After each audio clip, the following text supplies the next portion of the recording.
di dalam video-videonya Bosman selalu menceritakan tentang geopolitik dan geostrategi. Ini hanya rasa prihatin saya kepada anak bangsa, di mana kita tahu sejak reformasi 20 tahun yang lalu, pelajaran pendidikan Pancasila, pelajaran bernegara agak kurang, bahkan dikatakan hampir hilang. Jadi mereka-mereka yang berusia 39 tahun ke bawah, pemahaman bernegaranya berbeda dengan yang mereka-mereka yang senior gitu ya, yaitu yang usianya mungkin di atas 50 tahun gitu ya. Nah, tapi pelajarannya kita buat populis, kita buat santai, kita buat tidak heavy atau berat gitu ya. Sebagaimana teman-teman tahu, udah 2 episode saya menceritakan tentang geopolitik dan geostrategi, dan hari ini pun kita akan kupas sedikit gitu ya. Saya akan kupas dengan sebuah tulisan yang berjudul Long Telegram. Long Telegram ini ditulis oleh George F. Kennan, jadi Kennan, K-E-N-N-O-N, jadi Kennan. George F. Kennan adalah mantan duta besar Rusia waktu itu masih Soviet, dari Amerika, dan dia menulis judulnya Long Telegram. Ini menarik karena sejak saat itu foreign policy atau kebijakan luar negeri Amerika sampai sekarang tidak berubah.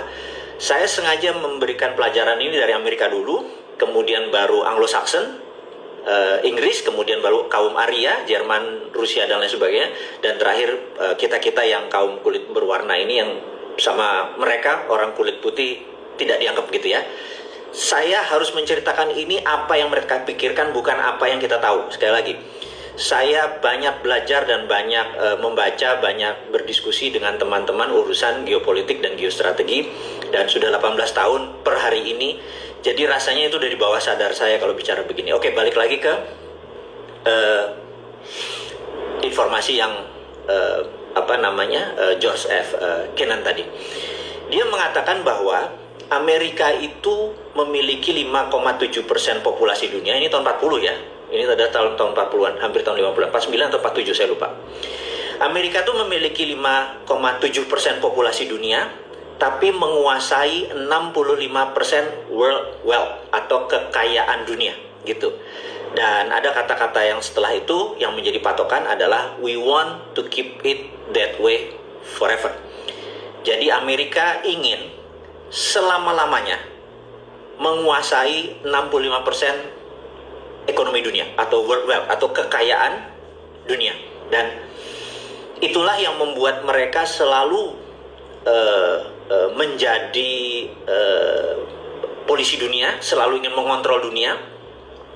Dan teman-teman pasti kalau lihat video-videonya Bosman selalu bilang saya kampret-kampretin itu Amerika, karena benar-benar sebel saya, apalagi kalau pemerintahnya tersebut surrender gitu ya terhadap Amerika atau terhadap asing deh gitu ya.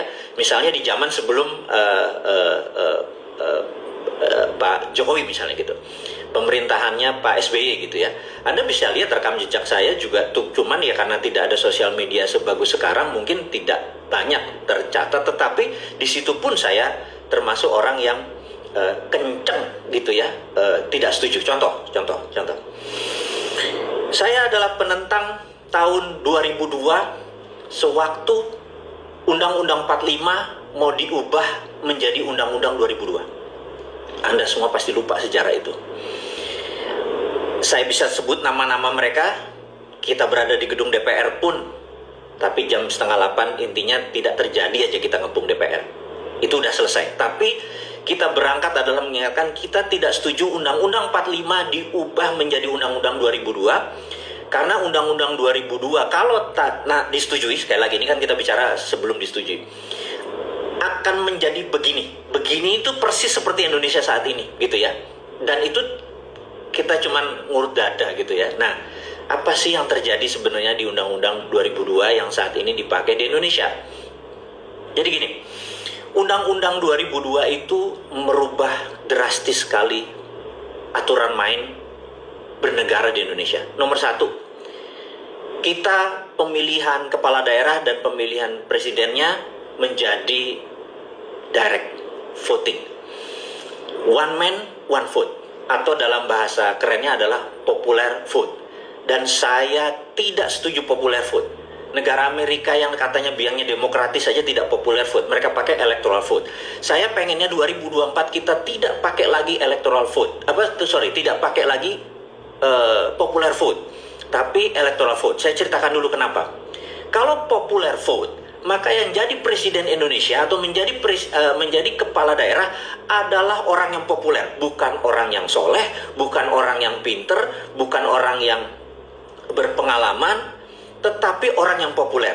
Karena itu ya, boleh dibuktikan siapa saja saat ini yang mau menjadi pemimpin Indonesia, katakanlah 2024, atau mau menari menjadi kepala daerah tahun 2002, mereka saat ini ganjen genitnya bukan main di media. Bisa keluar dengan berbagai macam tampang-tampang mereka, entah dengan COVID lah ngomongnya, entah dengan donasi lah, entah dengan gerakan-gerakan apapun, pokoknya mereka genit gitu ya. Nah, saya sengaja memancing itu di awal diskusi kali ini gitu. Bosman mau jadi presiden? Kagak, gue nggak mau keluar tampang. Lihat aja video gue, nggak ada tampangnya gitu ya. Itu membuktikan saya nggak pernah mau terpikir menjadi public services. Orang lain aja. Tapi ide-idenya bernegara saya mau ajarkan. Jadi siapapun yang menjadi kepala negara, kepala daerah, saya akan ajarkan bagaimana cara bernegara dengan muscle knowledge yang lain, dengan ilmu pengetahuan dari otot pengetahuan yang lain, sehingga balance, sehingga ada pembanding gitu ya. Nah, jadi Anda bisa lihat saat ini genit sekali siapapun itu yang menari itu, karena mau yang jadi presiden adalah populer vote, dia harus populer. Kegenitan seperti ini saya muak, saya capek gitu, ada gerakan inilah, gerakan itulah gitu ya. Apapun itu hanya untuk mereka menjadi spotlight gitu ya. Dan gila, lu masih 4 tahun lagi lu mau jual diri gitu banget sih gitu ya. Kalau gerakan aja, nggak usah pakai jualan gitu ya. Nah, ini yang saya menganggap bahwa karena sistemnya tahun 2002 adalah popular vote, bukan electoral vote. Nah, sekali lagi, apa itu populer, apa itu electoral? Electoral vote itu begini, kita memberikan pembobotan kepada seseorang. Misalnya seorang bosman tamat SMA doang, nggak bayar pajaknya jelek atau bahkan tidak bayar pajak gitu ya, maka suara saya satu gitu ya. Kalau sekarang ini suara orang semuanya satu, seorang yang ahli ibadah, ahli surga, hafal Quran, santun, pun bergerak, sosialnya luar biasa, humble, rendah hati dan lain sebagainya gitu ya, pembayar pajak yang taat, suaranya satu. Pembunuh, pemerkosa, ahli penjara, itu suaranya juga satu gitu ya. Ini nggak fair. Karena apa? Di Indonesia ini banyakan orang baik atau banyakan orang yang tidak berilmu atau banyakan orang yang jahat, saya nggak tahu gitu ya. Tapi yang jelas orang yang tidak berilmu, orang yang tidak beragama dan lain sebagainya itu bisa dibeli gitu. Bayangin, presiden atau kepala daerah mendapatkan suaranya karena membeli.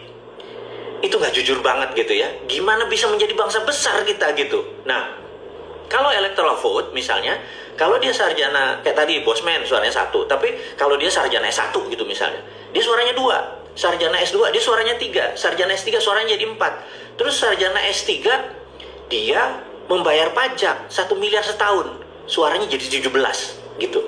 Nah, hal-hal seperti begini membuat seseorang waktu dipanggil namanya Pak Badu dengan 17 suara, itu waktu voting itu bukan memilih, dia benar-benar menentukan arah negara ini gitu ya. Nah, sementara mereka-mereka yang penjahat kelamin lah, mereka yang keluar masuk penjara, koruptor segala macam, kalau perlu cuma 1/4 atau perlu 0, nggak ada suaranya.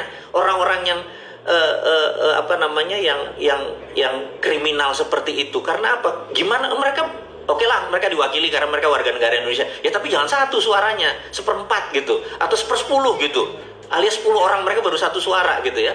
Nah, itu yang kita sebut electoral vote. Saya menantang Anda, sahabat semua, ada sekarang 4.700 yang menonton nih. Yuk kita buat sebuah referendum kali, apapun, dan jangan saya, Andalah yang bergerak, gimana caranya supaya kita punya electoral vote. Jadi misalnya anggota MPR dia 100 gitu ya, gitu. Nah, itu yang saya protes di waktu tahun 2002, bahwa nanti presiden Indonesia pilihan pasti orangnya tidak, dalam tanda petik, belum tentu capable, belum tentu paham, tapi dia populer, dia dicintai. Ya apa boleh buat. Sekarang udah terjadi gitu ya. Nah, ke depan ya dirubah gitu. Yang udah kejadian deh gitu. Ke depan kita rubah. Yuk teman-teman, kita buat ini sebagai sebuah pemahaman dulu deh. Coba kita brainstorming sesama teman di kampus. Ayo kita brainstorming. Apa masalahnya dengan pembobotan? Dan pembobotan yang paling enak adalah satu, berdasarkan pendidikan, dua, berdasarkan berapa disetor pajak. Karena pajak itu wujud ketaatan. Jadi kalau dia udah nggak bayar pajak, dia penjahat kelamin, terus suaranya satu gitu ya. Saya bilang nemen ini aturan ini, popular vote. Sekali lagi, nah di Amerika itu kalau popular vote Hillary yang menang, tetapi faktanya electoral vote orang-orang punya suara 100, 17, 27 pikir mendingan Trump deh, lebih nasionalis daripada dia. Cabal itu adalah politikus yang sering menjual negaranya. Akhirnya dipilih Trump itu ya. Ini kira-kira apa yang terjadi, kenapa tuh. Apalagi yang hilang dari 2000 Undang-Undang Dasar UUD 2002, dari Undang-Undang Dasar 2000 Undang-Undang Dasar 1945 adalah hilangnya GBHN, garis besar haluan negara hilang. Bayangin, kalau kita lagi berjalan ke sebuah tujuan gitu ya, naik perahu, terus kita bilang kita mau ke sana, itu namanya garis besar haluannya ke sana gitu ya. Bisa dibayangkan Indonesia nggak punya GBHN loh. Jadi apa yang terjadi? Jadi mereka ya tiap tahun, ya udah setahun ini buat ini, tahun ini buat ini. Udah nih ada COVID nanti begini. Jadi mereka bisa berubah setiap saat. Yang kita bilang ini mau bangun apa sih lo? Gitu ya. Kita boleh bertanya kepada pemimpin kita, kepada pemimpin daerah, kepada pemimpin bangsa ini atau pejabat saat ini, kita tanya, lo mau buat apa sih semua gitu? Karena garis besarnya mana gitu. Tapi karena memang dicopot gitu. Sekali lagi, itu pesanan on tohot Amerika. 2002 itu pesanan supaya bangsa ini bubar semua. Dan itu harus diluruskan. Jadi jangan pilih Mardigu jadi presiden, karena kalau itu kita bisa undang-undang 2002 saya ubah kali ya gitu menjadi undang-undang berapa, 2024 kali kita ubah. Ya mungkin electoral vote bukan popular vote, GBHN masuk lagi, dan ada lagi yang paling menurut saya paling menohok saya, yaitu ketika teman-teman terpilih menjadi anggota DPR, banyak sekali mereka adalah artis. Saya nggak salah masalah artis, tapi kebangsaannya kita challenge. Anda tahu nggak sistem bernegara gitu ya? Terus karena mereka populer, terus gimana kalau kita mengadakan lemhanas dulu kepada mereka yang mau menjadi wakil rakyat? Mereka harus diajari dulu cara bernegara. Atau nonton video Bosman deh 250 biji, lo nonton deh tuh gitu. Itu cara cerdas bernegara. Baru dia boleh, nanti kita kasih sertifikat asal bayar 750.000. Pokoknya mirip-mirip lah kaum milenial sekarang tuh prakerja. Ini namanya pra-anggota DPR lah, apalah namanya gitu ya. Tapi syaratnya cuma nonton gratisan tapi bayar gitu. Geblek-geblekan aja kita nasional ini. Oh, lucu-lucuan aja kita buat seru aja nih bangsa gitu ya. Nah, jadi mereka-mereka yang populer tadi ya bisa bapaknya preman, anaknya jadi. Itu saya harus ngomong apa adanya, dan Anda boleh sakit hati dengan Bosman ngomongnya nyakitin nih gitu ya. Tapi fakta ya harus diucapkan gitu ya. Nah, jadi apa yang parah lagi? Hilangnya fraksi TNI Polri dari DPR. Itu saya nyereh hati, cek Sunda mah gitu ya. Loro hati saya gitu, sakit hati saya. Kenapa? Mereka TNI Polri, mereka itu tidak boleh milih loh. Ada 1 juta atau hampir 1,5 juta anggota TNI dan Polri, mereka nggak ada suaranya, nggak ada voting right-nya. Terus mereka tidak ada wakilnya lagi. Mereka kan tidak nyoblos, terus nggak ada wakilnya di DPR. Padahal mereka ngerti bela negara, mereka ngerti apa itu cara melindungi setiap sendi bernegara, Ipolek Sosbud Hankam, ideologi politik, sosial budaya, pertahanan keamanan. Mereka paham karena mereka ditrain dari dulu, didrill dari dulu selama puluhan tahun. Nah, kalau saya sekali lagi, saya pengen undang-undang 2002 kita challenge, kita ubah, masukkan TNI Polri balik, anggap suaranya cuma 5%. Dari seluruh anggota DPR suaranya 5%. Jadi balik lagi, sehingga ada yang mengawal negara kita. Jadi orang-orang yang masih baru, yang tadinya artis, oh begini toh cara bernegara. Karena akhirnya dia jadi pinter, terus dia belajar menjadi the best negara, menjadi pagar yang bagus lagi anggota DPR itu. Kalau masuk TNI Polri. Terus yang berikutnya, ASN. Pegawai negeri ini sering dipakai oleh para incumbent untuk menekan, untuk memilih dia lagi kalau dia mau jadi second term, karena pegawai negeri lu gue yang bayar kan, dan lain sebagainya. Nah, harusnya ASN ini pegawai negeri tidak boleh ada suara, tidak boleh milih. Ada mungkin 3 juta kali ASN ya, tidak boleh milih, tapi ada wakilnya di DPR gitu ya. Jadi sekali lagi, tadi TNI Polri masuk, kemudian ASN masuk, sehingga mereka nggak memilih tapi ada wakilnya, sehingga mereka tetap aspirasinya tersalurkan gitu ya. Mereka guru, mereka segala macam kan harus ada wakilnya daripada dipakai oleh incumbent atau pejabat yang setempat, entah itu pegawai entah itu bupati, wali kota, gubernur. ASN nggak boleh memilih. ASN benar-benar abdi negara dan mereka ada suaranya di DPR gitu ya. Dan ini yang terakhir, DPD utusan daerah atau keluar gitu ya. Dulu ada utusan daerah DPR, harusnya masuk. Jadi 10% adalah TNI Polri, 5% ada ASN, 5% adalah utusan daerah.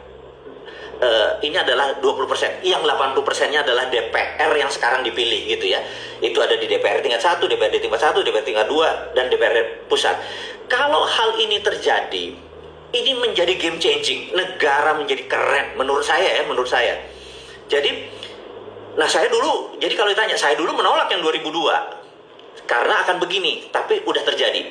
Ke depan saya akan menggunakan kekuatan teman-teman. Yuk 2024 sebelumnya tentunya, sekarang ini kita ubah game changingnya. Mau nggak negara ini berubah gitu ya. Jadi jangan corona aja berubah, jangan hanya ini ada new normal ekonomi. Ini new normal nasionalisme nih yang kita harus lakukan. New normal nasionalisme, new normal bernegara, kita buat aja mumpung momennya ini adalah sekarang. Mumpung kita semua riset, mumpung anggota DPR-nya saat ini nggak tahu dukung nggak ya? Gua nggak ngerti dah. Nggak ada duitnya sih. Gua nggak tahu. Tapi ya teman-teman, kalau Anda kenceng, punya kekuatan bersama, harusnya berubah gitu ya. Nah, jadi saya pengen saya pikir cara cerdas bernegara hari ini mudah-mudahan